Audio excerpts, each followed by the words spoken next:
Hello everybody, this is ELT with a very important and innermost topic on ELT, TEFL, TESOL, ESL and EFL syllabus designing.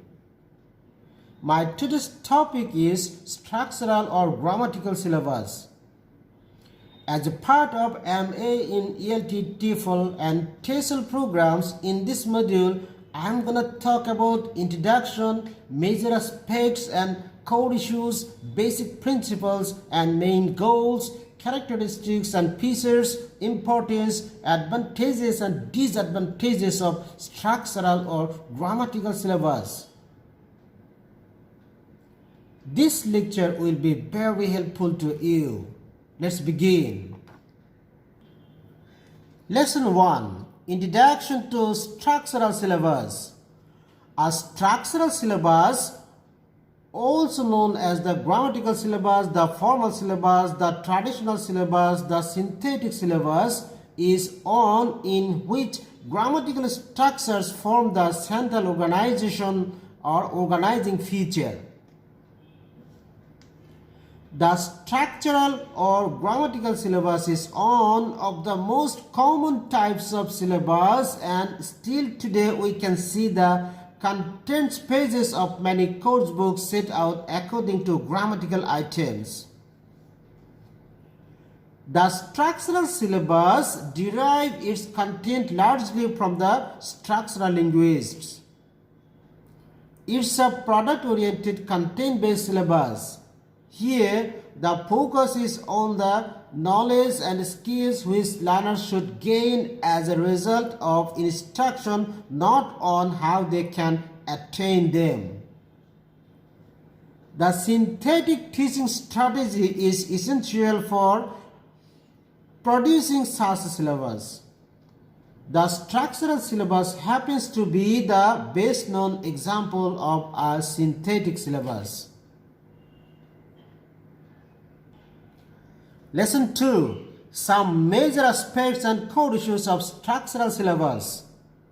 A structural syllabus is a product-oriented syllabus or a synthetic approach based on grammatical structures graded according to complexity. It's one of the most traditional methods used in course design and typically form the basis of the grammar translation and audiolingual methods. However, it also forms the basis for methods that are considered more modern, such as Asher's total physical response and Gattengo's the silent way. The synthetic approach to syllabus design, according to Wilkins, is, I quote, a synthetic language teaching strategy is one in which the different parts of a language are taught separately and step by step, so that acquisition is a process of gradual accumulation of the parts until the whole structure of the language has been built up. Unquote. Lesson 3. The basic principles of structural approach. Simplicity, centrality, fundamentality, frequently practice, repetition, replication, learnability, graduality, systematicity, comprehensibility, cognitive development, discrete point lessons, etc. are the basic principles of structural approach. A structural syllabus consists of a list of grammatical items usually arranged in the order in which they are to be taught. This kind of syllabus is probably still the most common in language teaching today. The structural approach is based on the assumption that language teaching can be best done through systematic selection and grading of structures or sentence patterns. It was widely implemented in the United States in the 1950s. The basic principle underlying the approach is language is speech, not writing. It puts maximal emphasis on only accuracy rather than fluency. Lesson 4. The main goals of structural approach. The main aim of structural approach is to teach 4 fundamental skills of English: listening, reading, writing, and speaking. It also enlarges the vocabulary of the students. It correlates the teaching of grammar and composition with the lesson of the textbook. It improves and corrects people's speech habit.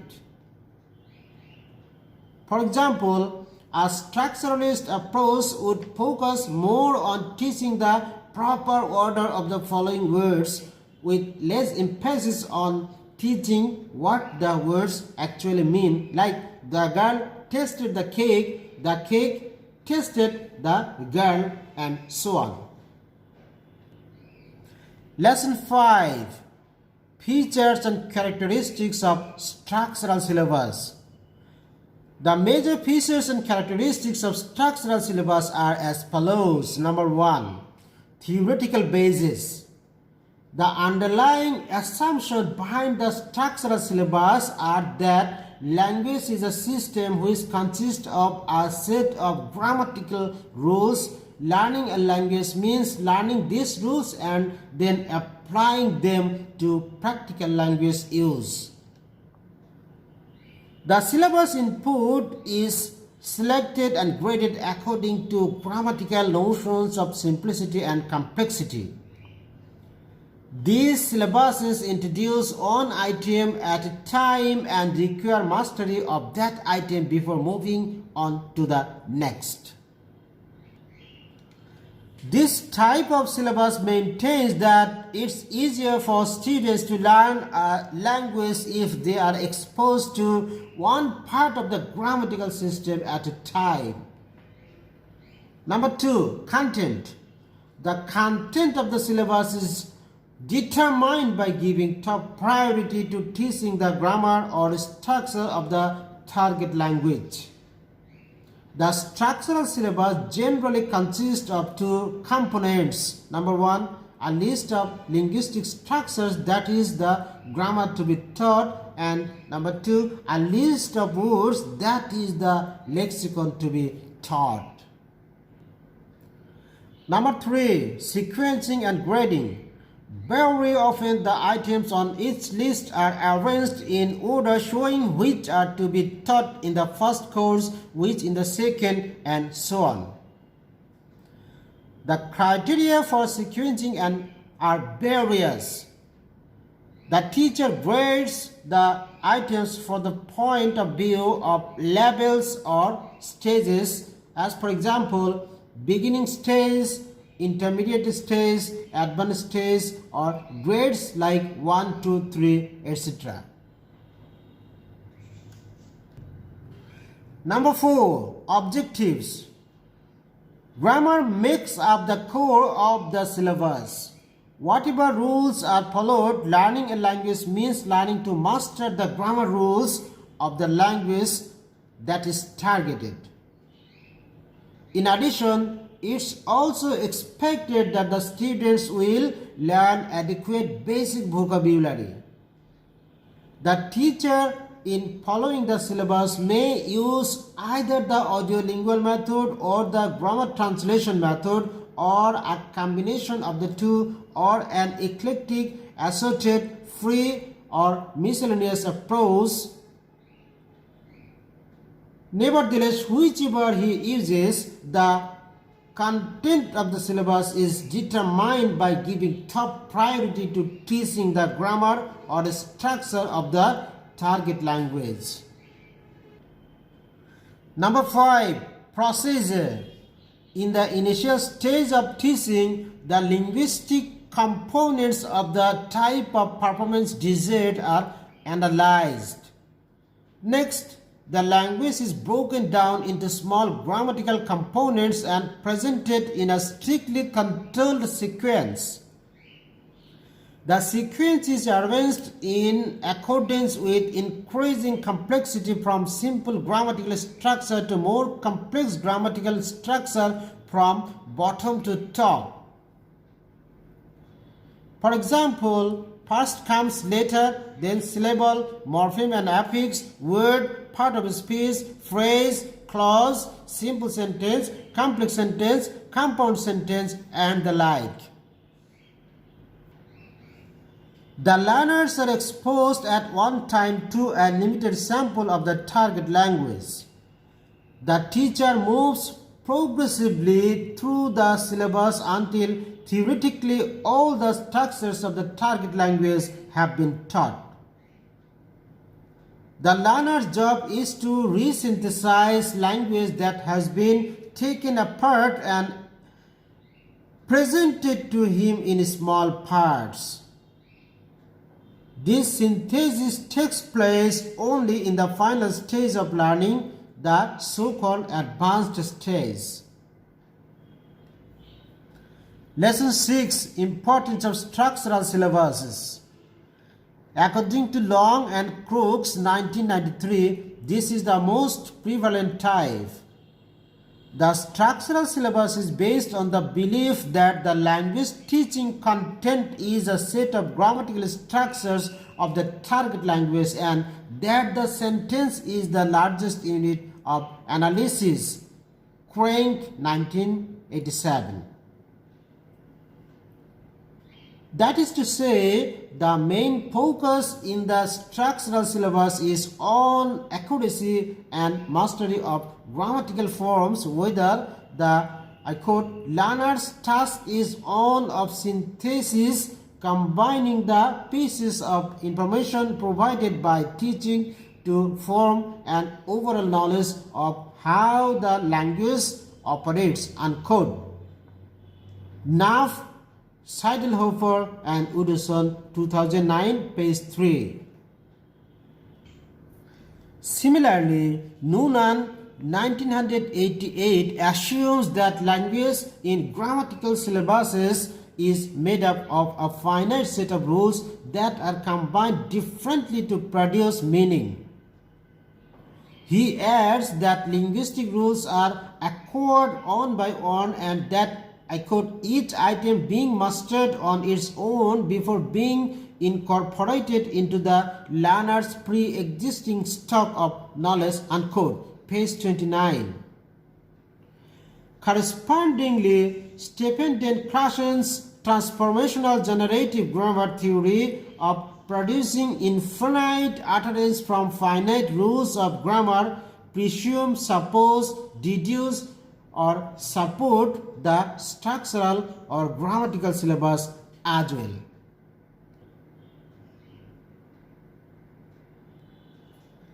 Lesson 7. Special advantages of structural approach. Many learning principles implicit in a situational structural approach are sound. The merits of a structural syllabus are as follows. Number 1. The learners moves from simple to more complex grammatical structures and may grasp the grammatical system more easily.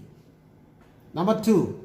Teaching and testing are relatively simple because teachers deal with discrete point knowledge and skills. The teachers need not be fluent in language.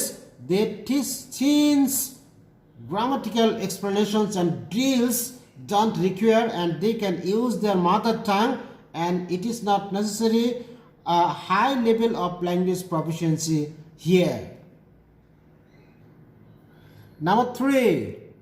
It's very much helpful to develop writing skills. Number 4. It enriches students' basic vocabulary quickly. Number 5. Sequencing and selection of teaching items is not as difficult as it with other syllabuses. Number 6. It facilitates the learning of English by imparting knowledge. Number 7. By the time students leave the school, they acquire mastery by learning the structure. Number 8. It promotes the use of everyday English. Number 9. It focuses on the basic 4 language skills: listening, reading, writing, and speaking. Number 10. Even a novice teacher can teach the rules and structure following books and using his or her first language. Number 11. Easily learnable to all levels of students, easy to sequencing, grading, testing and feedback. Lesson 8. Disadvantages of structural approach. Despite its numerous advantages, it has few shortcomings too. The drawbacks of structural syllabus are as follows. Number 1. The potential disadvantage of the structural syllabus is that it overemphasizes language structure and neglects communicative competence.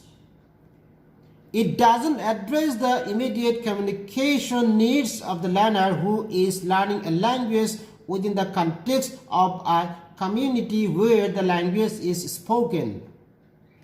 In fact, the sociolinguistic aspects of communicative competence are not in focus at all in a strictly structural syllabus. It's therefore more useful in a context where the language learner doesn't have immediate communication needs.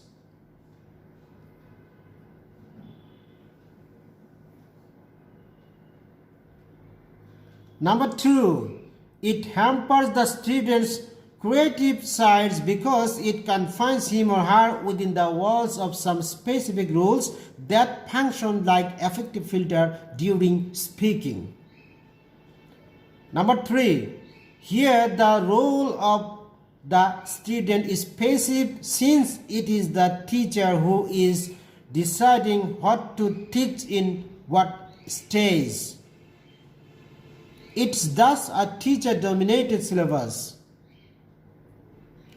It presents an incomplete description of the grammatical system of language and doesn't provide the rules needed to construct an infinite range of grammatical accuracy. Number 5. It lacks usability and applicability in practical field and situations. Number 6. It fails to produce any free utterances beyond the definite structure and bookish knowledge. Number 7. It focuses reading and writing first instead of speaking. Lesson 9. Conclusion. Every syllabus, method or approach has some limitations, lacks, drawbacks or shortcomings. Despite this, structural grammatical syllabus is still the most accepted model for designing EFL or ESL course plans. As a result, we can neither reject nor discriminate this type of syllabus entirely. There is no existence of a perfect syllabus type, and the structural syllabus is no exception in this respect. So, it's wise to select a combined or integrative syllabus rather than a particular one only. And the structural syllabus is eligible enough to provide some important guidelines for the combined syllabus. Yet still today, structural or grammatical syllabuses are used to so many teachers and students as a biblical gospel in teaching learning English as a second language or as a foreign language. Thank you.